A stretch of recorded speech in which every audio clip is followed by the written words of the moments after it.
Welcome back to the Marathon series in depth. In this video we will be playing bigger guns nearby and doing exactly that, getting a bigger gun. This mission was also in the demos. The level design notes for this game called this mission, "You Need a Bigger Gun." Why yes, we do need a bigger gun, don't we? According to the Marathon story page, this mission was called Bigger Guns in the leaked Marathon betas. The question is, why is guns plural in both the leaked beta and the final version of the game? Some speculate that this is because the assault rifle that we will be getting has both a primary and secondary fire. It's almost like it's two guns in one. Others speculate that this is because both in the leaked betas and the demo version of this level, there was also an additional flamethrower that you can find on the map. What do you guys think about the level name? This level was designed by Jason Jones himself. Here is what Jason had to say about this level. I finished it in 2 days preparing for the release of the demo. We had the demo finished to our satisfaction and had it stuffed and ready to upload when Tuncer came over to check it out. "Dude," he said, "this isn't really fun." Tuncer had been playing Net a lot with us and loved Marathon. We took this pretty seriously. We spent another month and ended up with some cute platform tricks, like the Rising Stairway, before we released it. Interestingly, the Rising Stairway was in the original level design notes, which brings up some questions about when exactly the original level design notes were done. Perhaps this note was added to the level after Tuncer's comments. We will be picking up the M75 assault rifle with grenade option. The M75 has a primary fire that is basically a machine gun and a secondary fire that shoots grenades. Here's what the manual says about the gun. Fire 600 rounds per minute of 75 caliber shells. Standard clip holds 52 rounds of high velocity ammunition. Also fires M-class ultra high yield grenade cartridges. Grenade clips hold 7 rounds. Ammunition is neither vacuum enabled nor Teflon coated, and due to a manufacturing defect is highly inaccurate at long range. While the manual says that this gun fires 75 caliber shells, the damage inflicted from the bullet is nowhere close to what you would expect from a shell of that size. For perspective, a 75 caliber shell is 3/4 of an inch in diameter. I would just chalk this up to a mistake by Bungie when they wrote the manual and named the gun. After all, there is a discrepancy between the game and the manual, where the manual uses a dash in front of the number 75, while the manual and strategy guide both use a dot. This gives us the impression that maybe in-game the 75 meant something different besides the caliber. Why exactly a gun that is made in the 28th century has a manufacturing defect that causes it to be so inaccurate is a bit puzzling. Perhaps the manufacturing defect is ammunition that is too large for the gun to properly handle. Here is what the Marathon strategy guide says about the gun. Without a doubt, the workhorse of the game. The assault rifle is an extremely powerful weapon, especially when used in conjunction with the built-in grenade launcher. Its drawback, however, is that it is somewhat inaccurate. The rifle tends to spray its bullets all around, similar to a shotgun, and the grenade launcher takes a lot of practice to fire accurately. The assault rifle uses standard clips of 52 rounds each, but the grenade clip holds 7 rounds. In general, the assault rifle is most effective when used in close combat. Because of the inaccuracy of the assault rifle's primary fire, it will end up being more of a close combat weapon. This is eerily similar to the assault rifle in Halo. The secondary fire with the grenades is an absolute great way to take out clumps of enemies. You can also use it to cause enemies to get pushed back, or off a cliff. And for those who are crazy enough, you can use the grenades on the surfaces around you to propel yourself to places where you could not otherwise get. This tactic would be known as grenade hopping or hang time. The primary fire on this gun can actually give you some significant air too in some scenarios. I won't go into specifics on how you hang time at this point, but if you are struggling to try to hang time, I would absolutely recommend you use the primary fire at the same time, and you will see a significant difference in your hang time performance. Here is what Jason Jones had to say about the subject. Grenade hopping is what people have named the technique which involves pointing down at the ground running towards and shooting grenades at your feet. The fact is that you can jump up on ledges. This is not required anywhere in the game except to get to secret areas, but it does come in handy a few times. I won't say much about the hidden areas, except that you can find all the weapons a few levels ahead of time if you look close enough. There's a really cool secret room in the last level, Igni Furokwe. In addition, there's a secret terminal on a future mission that says this: hang time, point down on the floor, runs forwards, and launch a grenade or missile. Before you spend a bunch of time practicing your new grenade hopping, you should know that between the first Marathon and 2 sequels, the physics works completely different. At this point, since Alpha 1 uses the original source data, the grenade hopping in Alpha 1 should be virtually identical to the original game. This has not always been the case.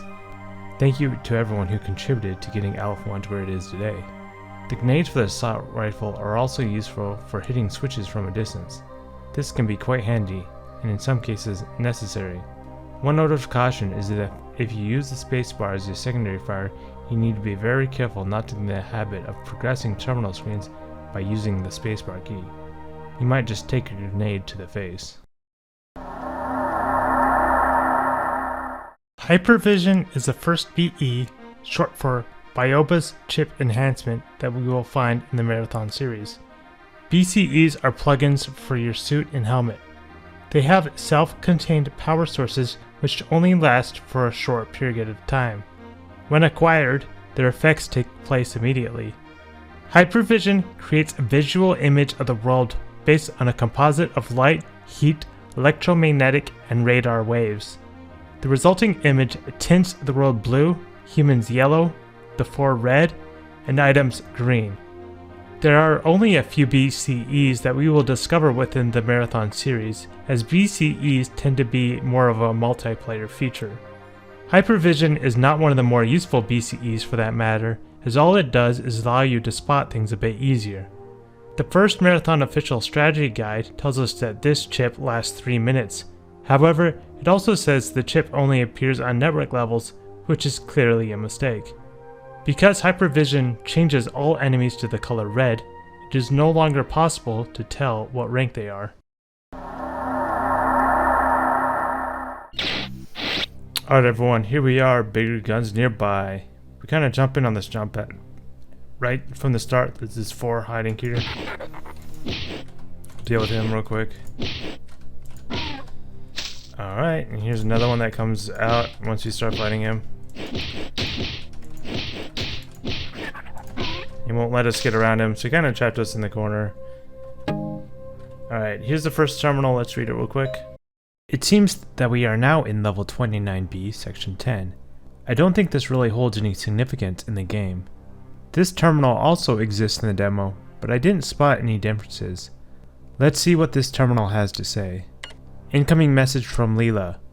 I am now in contact with a number of colonists planetside, but their reports on the situation below are conflicting and obviously exaggerated. The primary medium-range radio antenna has been disabled or destroyed, which makes communication extremely difficult. The only thing that seems clear is that the spaceport was obliterated by low-yield nuclear weapons minutes after the attack on the Marathon began. This I can verify through my own optical instruments. The invaders seem to be more interested in the Marathon than the colony, at least in the short term. The motives behind their unprovoked attack are still unknown, however. It is surprising that you could be under surprise attack by alien hostile forces in a situation as dire as this could and still have things being exaggerated. Well, I guess with the way things are in the news today, it's not that ridiculous. It seems that the 4 were able to quickly identify the spaceport on the colony below. Clearly, this would be a strategic target to destroy. It seems very likely that this fit hacking into the terminals aided the 4 in being able to quickly identify this target. The original level design notes also seem to indicate that it was originally intended for the terminal to make it clear that the colony has not been attacked yet beyond this. There was some indication in the original level notes that were crossed out discussing the Marathon's defenses and damaged AIs. We know from the game manual that the 4 are slavers, so our assumption would be that they want to enslave the humans if possible. Why then are they focusing on the Marathon ship and then the colony below? Perhaps they have reasons for the attack that we are currently unaware of. Continuing on. This is the computer terminal you are using now. I cannot teleport you out of this section from here, so you will have to leave from another terminal after you find the assault rifle.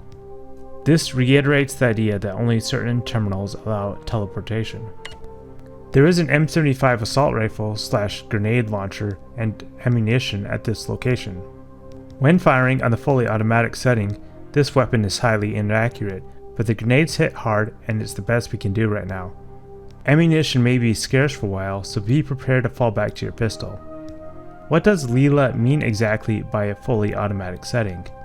We are unable to change the primary fire to any other setting within the game.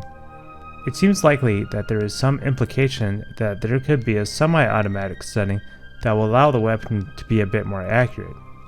If there was another setting on the weapon, it would make sense that the security officer would know about it and be able to change it. Leela is warning us that ammo may be scarce, so we will try not to waste all of our ammo for our new gun right away. Here's the terminal you must reach to leave this section. Alien infiltration of this region is high. Proceed with caution. You may find doors blocked or stairways retracted on the way because the AI in control of these functions is damaged and behaving erratically. End of message. There is a sort of trap the aliens will set on us at the end of the mission, so she is right to warn us. Leela tells us that there is a retracted stairway that we will need to address due to the erratic AI.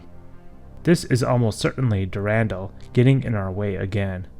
I suppose it could also possibly be the Spit messing with the terminals too.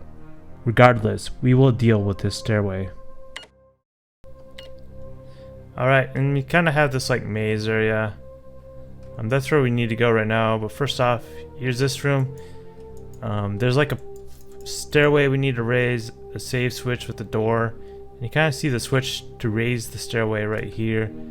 So we'll have to come back after we get the bigger gun and hit that switch.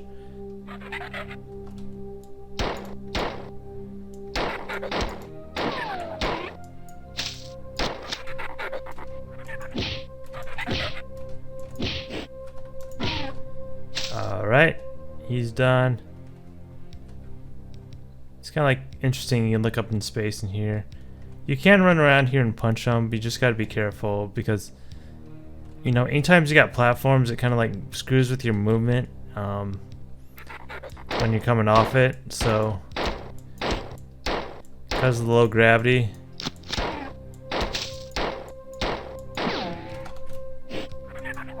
So we're going to try to save some.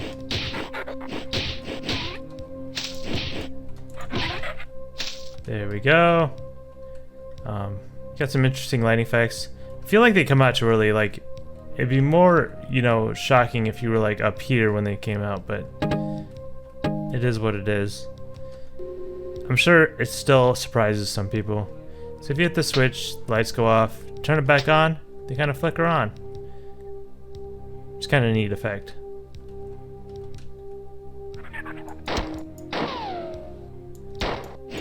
So when we activate this guy, some more guys are gonna come.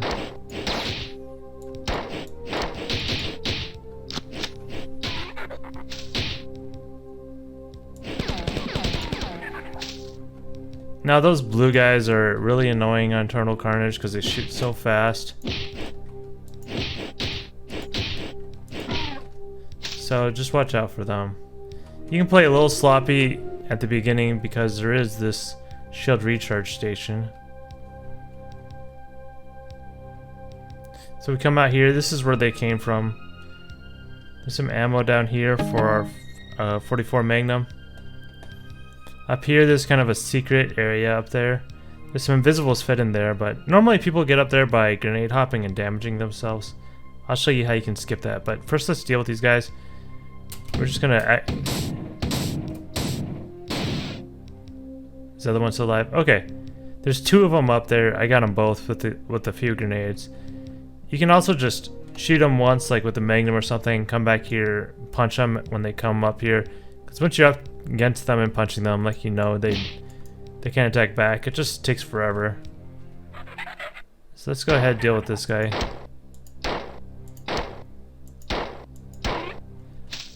Part of him was going invisible there. I don't know if you saw that. It's kind of glitchy sometimes. Alright, so here's how you get up there without grenade hopping. You're just going to run up here. As soon as you get to the top level, you're going to turn around and go over. And you got to fire the primary. If you just go up, you're not going to make it. I guess I don't think you can. Yeah, we're just a little short. You see that? We're just a little short from getting on the ledge. If you use that primary fire, we'll make it up there. It like gives you a lot more vertical, so you get some more ammo. And then here we are at the switch. So you can activate the switches or you can punch them, as per the Vidmaster rules, right? So the stairs rose, so we're gonna run back to those stairs.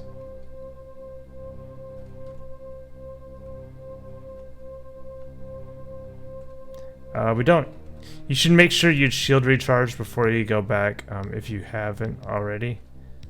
Just because, like, once you go through this door, there's a drop down and you won't be able to recharge again. So save a game and we'll continue on. So there's the blue guy right in here, so we're gonna deal with him real quick. Then we can punch these guys. There's some more guys down there, but they haven't activated. Sometimes they activate. I don't know. I don't know if I know exactly why. I feel like it has something to do with the SFIT activating each other. Or not the SFIT, the 4. Oh look, and there's a little bio chamber.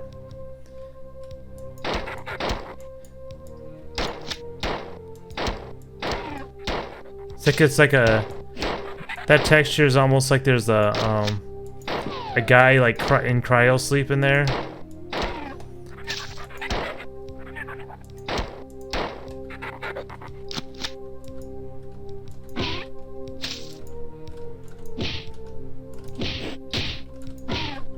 Actually, in the this texture was actually changed in the TTEP, the Total Texture Enhancement Pack. And it says like Hamish Sinclair on it. So, or the other guy who I don't remember what's his name that does the Halo page. All right, here's like a biochip. We can grenade hop it up it to hurt ourselves, but it'll hurt ourselves and we'll get it, but it's just not worth the damage. You can also jump back up. I'll show you how to do that later. It's a little tricky. I'd have to practice to get it every time. Again, we're just gonna not bother with this guy. It's just not worth our time. Well, also, we can't go back to the shield ready charge station, so I'm playing it a little safe, you know, so I don't take damage. Because there is a trap up ahead, as we know about, as Leela told us. I'm not sure why all these guys are bottled up.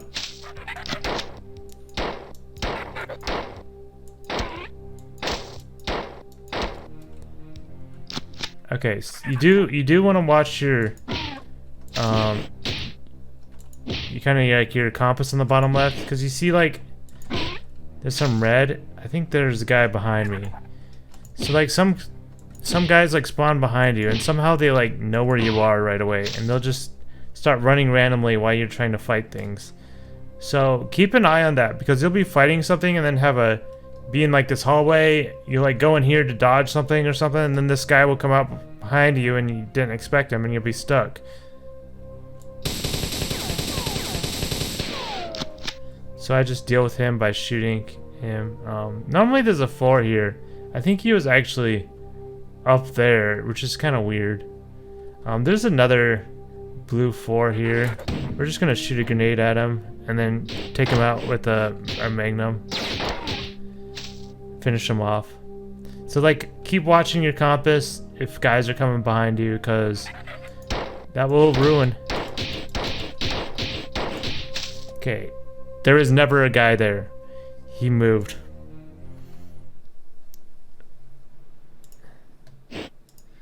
The guy is always on the stairway. We'll do that again real quick. He's never in that room. But apparently, they move around. Unless there's like a chance he can spawn in there. I don't think so. I think he moved for some reason. Because a bunch of them had moved from their usual spot. Which is kind of interesting. Oh well, it's not a big deal.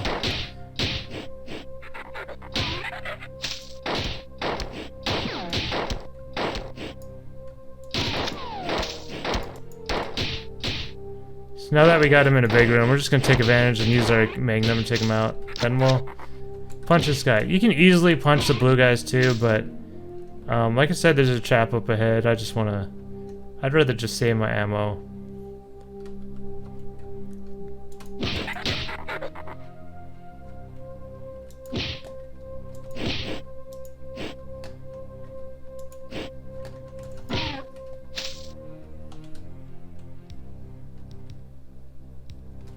Let's just go back to see if there's a guy coming. I heard him back there. He's probably gonna open this door and come in. I don't know if you could hear him. Whatever. He'll get up to us. Oh, I think I see him on the radar. Nope. That might be someone up ahead.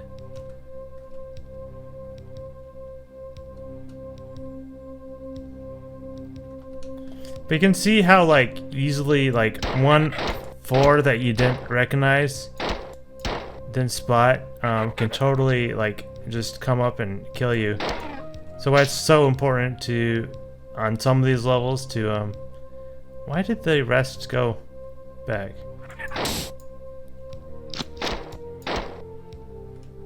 So being in a big space is always nice, and then keeping track of like your radar and where 4 are is gonna help you.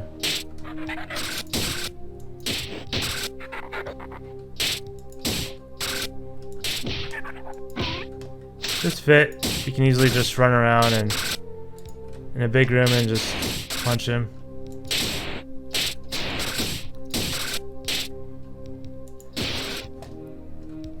I think I got him. I just clipped him and didn't really see him die, but alright, so now we know that guy is going to be in the room. Not a big deal. We'll deal with him.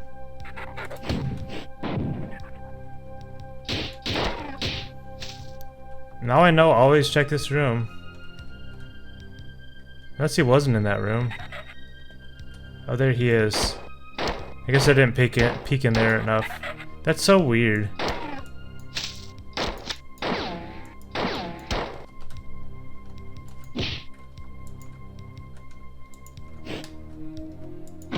And the fact that he like didn't activate is just,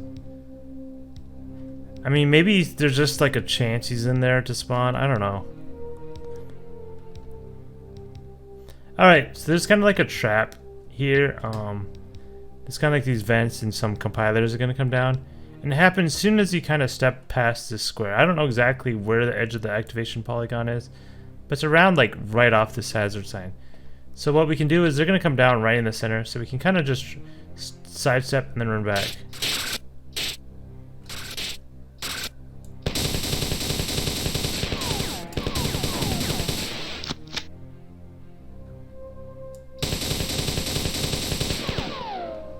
So there we go. So that's how you can easily take care of them. Oh, here comes somebody. Or not? Oh, he might be like around the level back.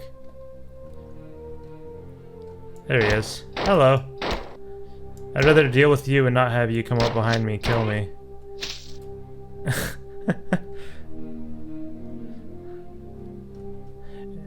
It's just there's so many things that can kill you, and when you're trying to record and talk, like I hate to have to redo the level because some guy came up behind me.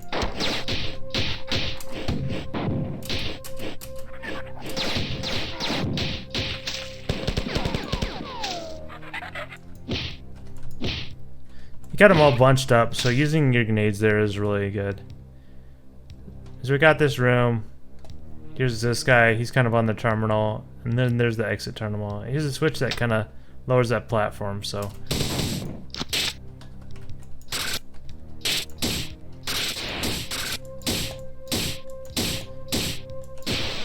Alright, there we go. Alright, so let's go ahead and read this terminal. It seems we are no longer in level 29B. How strange. Again, this terminal has no changes from the demo version. Unauthorized access alarm 2521. Security breached 2362D. Marathon internal engineering documents. Section 1C Appendix H. Subject: Doors. By Astasia Orestes, Dominic Placker, and Ursa Sepalzi. Date: 2402-03-23-1642. Osterus is a name in Greek mythology and appears in the Iliad and the Odyssey. I'm not sure the root of all these names, but whatever you see names in early Bungie games, there's likely one or two that have a Greek or Latin origin. This engineering document was created in the year 2402, which, according to the Lost Network packets, this is between the time the UESG purchased Deimos and began construction of the Marathon.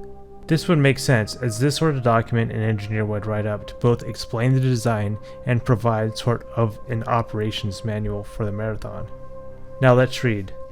There are 5 basic designs to be used on the Marathon: outer bulkhead doors, airlock doors, inner bulkhead doors, tertiary or inner sealed non-vacuum safe doors, quaternary or inner powered automatic opening doors. Direct control of all doors except the tertiary and quaternary doors will be given to Durandal, with indirect control of all other doors going to Durandal. The difference between direct and indirect control primarily has to do with the manner of opening the doors. Durandal will only open a directly controlled door when he is specifically asked to do so. Indirectly controlled doors are automatically controlled by Durandal to open when needed. However, due to the expense involved with adding thermal and visual spectrum sensors to the tertiary and quaternary door groups, these doors will be minimally used. The estimated savings of not using this extra sensory input is estimated to be 57% of the base cost of the basic inner bulkhead door. The types of doors are all basically the same, with some slight variations. The doors in classes 1 and 3 are the same doors, specifically separate to distinguish between the level of safety checks required to assure acceptable leakage. The airlock doors are specifically modified to work with manual and remote activation switches. Airlocks are all to be marked with specific airlock symbols and to be outfitted with an air recharge system. The tertiary and quaternary doors are designed exactly as the bulkhead doors, but are checked coarsely for air leakage.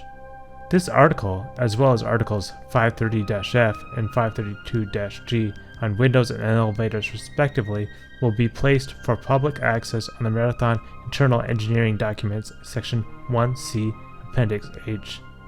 Spurious interrupt breach disabled. Further access denied. On arrival, we saw doors that were likely in categories 1 through 3. Outer bulkhead doors, airlock doors, and inner bulkhead doors. The door we started the mission at was likely an airlock door, and the door outside of that was likely the outer bulkhead door. Also, the airlock door room we could go inside had an outer bulkhead door and some airlock doors also. The inner bulkhead doors appear to be all of the doors within the Marathon, with the exception of the tertiary and quaternary door types. We learned that Durandal has direct control of these doors, which means that Durandal never opens them automatically, but only when asked to do so. All other doors appear to be either tertiary or quaternary doors. It's a bit puzzling what exactly the quaternary doors are, as they are just labeled as automatic doors. I mean, aren't all the doors technically automatic since Durandal has the ability to open them all? Perhaps this would be doors that would open up just by walking up to them. After all, one of the differences between these door types and other inner bulkhead doors is that they are equipped with thermal and visual spectrum sensors. I can think of at least one of these doors in the first Marathon game that opens automatically by being in a certain position. What exactly are the tertiary doors then? This description seems to indicate that these are sealed, but the purpose of the seal doesn't appear to be for vacuum safe reasons, as the doors are not vacuum. I think the key might be the word safe. Perhaps these doors are those whose primary purpose is keeping people out, much like vault doors or similar security doors. This could be why they have visual and thermal sensors, as they could be for security purposes rather than for the door opening. If this is correct, are there any doors in the Marathon series that could be tertiary type doors? With this reasoning, it would make sense why the tertiary doors and quaternary doors could be more expensive than your basic inner bulkhead door. The text says that the airlock doors are specifically marked, and there is in fact a door texture that specifically says airlock. These door textures most certainly should have been used on several of the doors on arrival. Because of the weight of these doors, and because the doors need to be airtight, all the doors on the Marathon logically are sliding doors rather than swinging doors. Wouldn't it save more ceiling and floor space though if they slid into the wall? We will see if Durandal having control of these doors will end up being a problem for us in the future. Hopefully he doesn't open up some of these outer bulkhead doors and airlock doors and send us into a vacuum.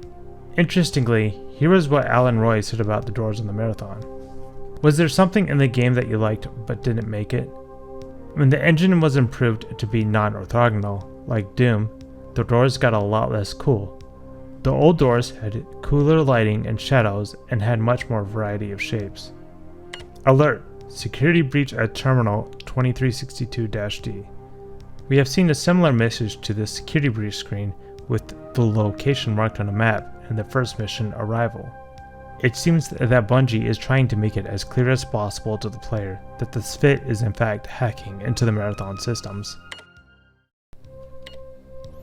Alright, now we can go up here and read this final terminal to leave the level.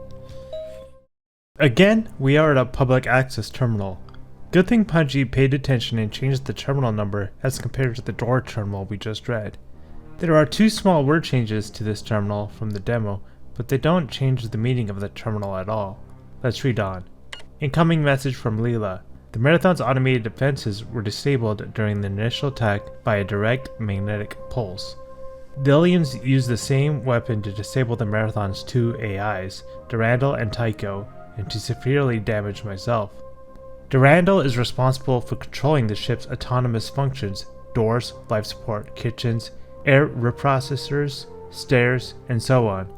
Because he is non-functional, I am working to assume as many of these tasks as possible. Tycho controls the science and engineering network. Now that you are better armed, our first priority is to reactivate the Marathon's defenses under my control so that we may offer some resistance to the aliens.